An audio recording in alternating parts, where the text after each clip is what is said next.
This is Daniel in so many ways.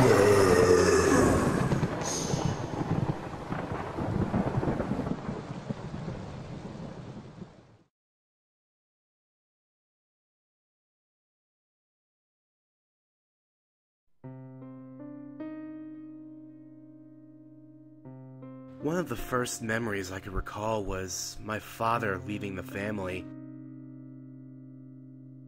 He didn't speak a word to us, just walked towards the groves. I never saw him after that day. The part that disturbed me the most was how everyone else took this.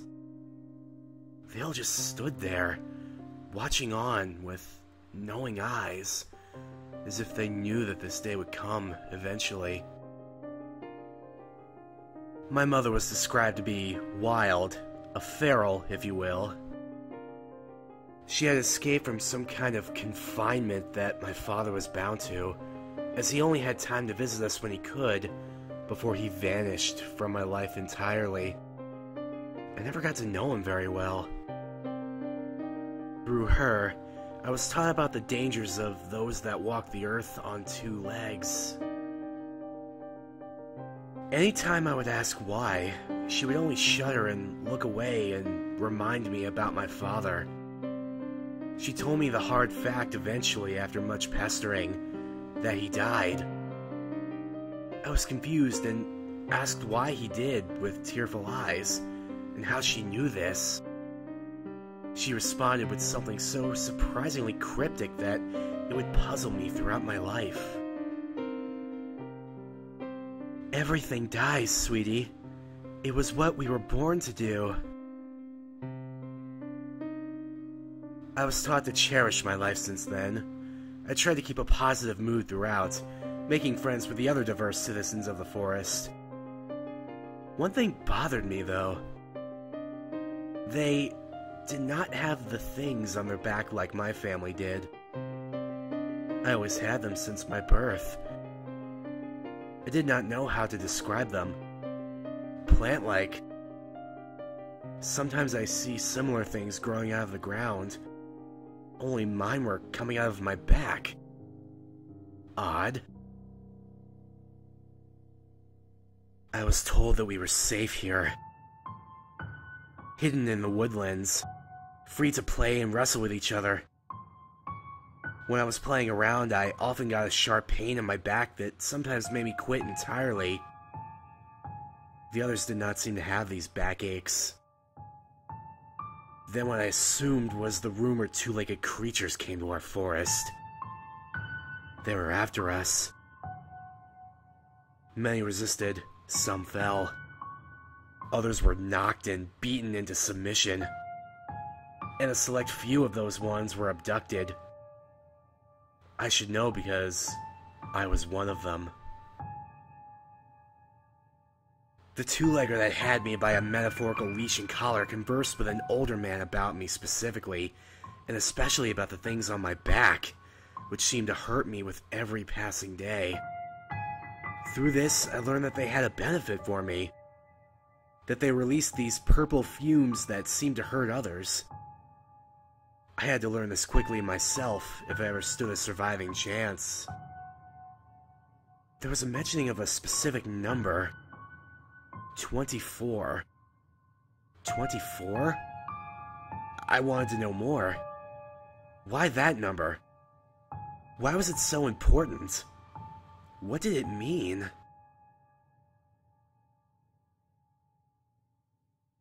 A long time ago, I had met what I assumed that this parasite would make me into when it is done with me, whenever that will be.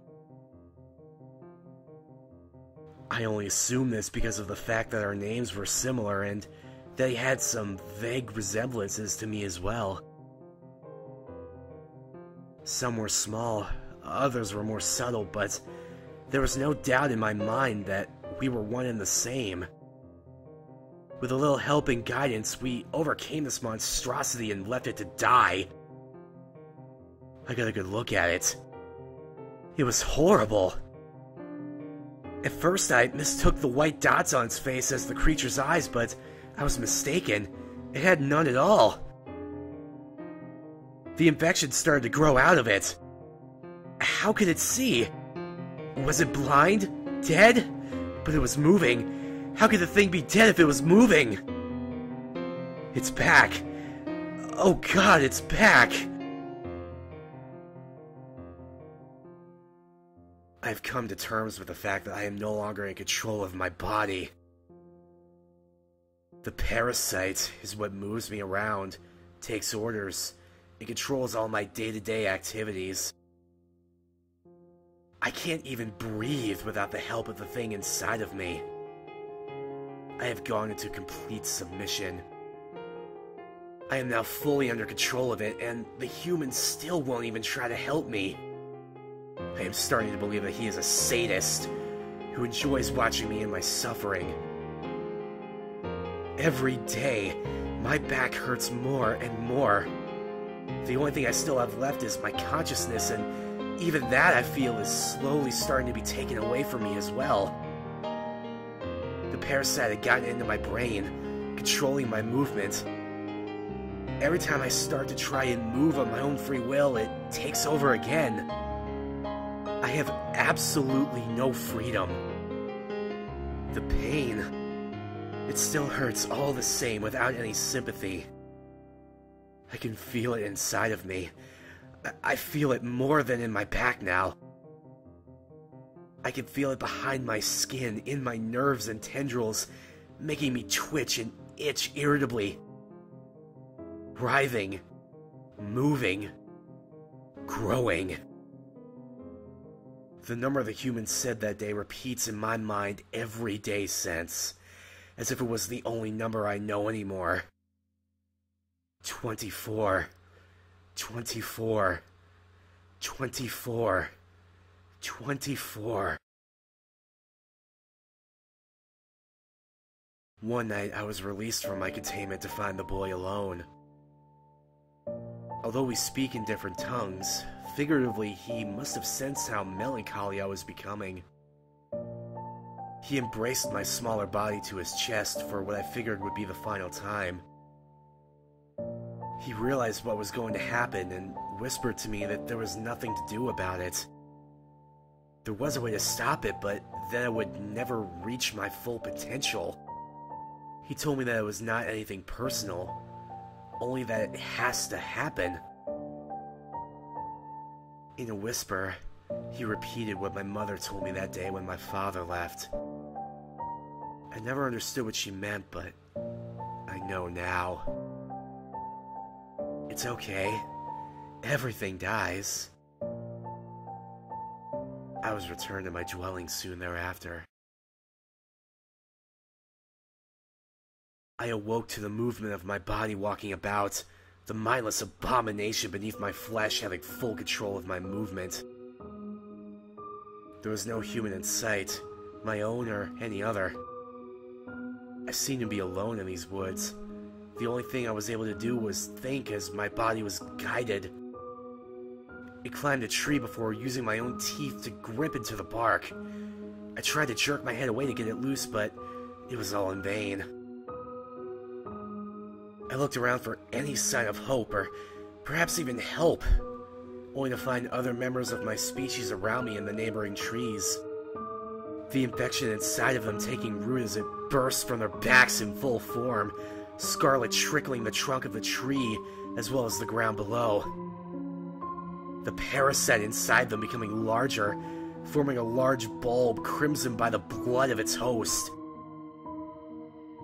It was then that I realized that we, as a species, were doomed.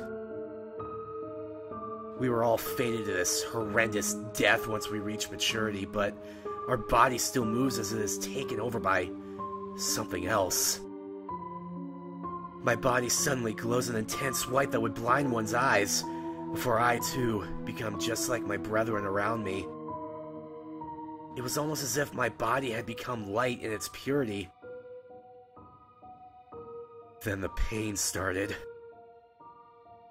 The last pain I will ever feel, and it was there at full force. It was almost as if my back was pierced by 1,000 knives, liquid traveling down it and flowing down my legs. I screamed out, but nobody told it to stop.